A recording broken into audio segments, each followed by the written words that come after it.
Hello, I'm Father Joe Gambala, pastor of St. Malachy Catholic Church in Sterling Heights. Welcome to Saint of the Day, and today is September the 13th.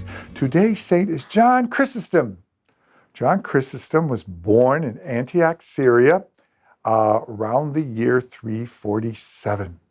He was very well educated, and he was an excellent speaker. He became a priest, and his homilies were well known.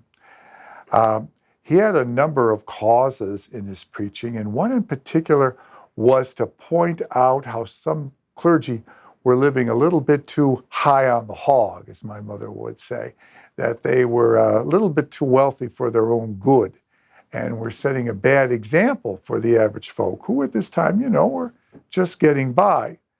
Well, this, of course, angered some of the local clergy, but it delighted the emperor, because in Constantinople, which is now modern-day Turkey, the emperor was facing a clergy that was also becoming quite wealthy and building themselves very large houses to the point that they looked like palaces and were wearing fine clothes.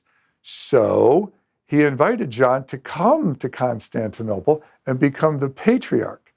Well, as patriarch of the clergy and patriarch of the Eastern Roman Empire, John had a lot to say about how clergy should live. And he gave some fiery homilies about this. And he began to set rules and regulations as to how much they should get paid and what kind of clothing they should wear and what kind of houses they should live in. Well, this infuriated the wealthy clergy, but it delighted the emperor, who then, of course, would enforce these decrees that John laid down. The thing, though, about John Chrysostom is that he was consistent. What was good for the goose is good for the gander. The clergy have to live more modest lives, but so too should the leaders. The nobility and the emperor and the empress shouldn't live too ostentatiously either. They're Christians too, right? So they should live more humble lives and give some of their wealth away and live more modestly. So he began to preach about this. Well, it was one thing for him to go after the clergy, but when he went after the emperor and his wife, there was a pushback, especially from the emperor's wife. She demanded that John be removed and sent into exile, and so John was. And he spent most of the rest of his life in exile, despite a beautiful letter written by Pope Innocent I begging the emperor to have him reinstated.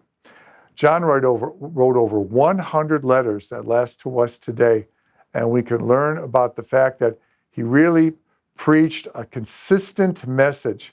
And if we are going to live our Christian lives, we can't waffle and we can't, wave one way or the other. We have to be consistent in our message. Despite the times, it can be hard for people to hear.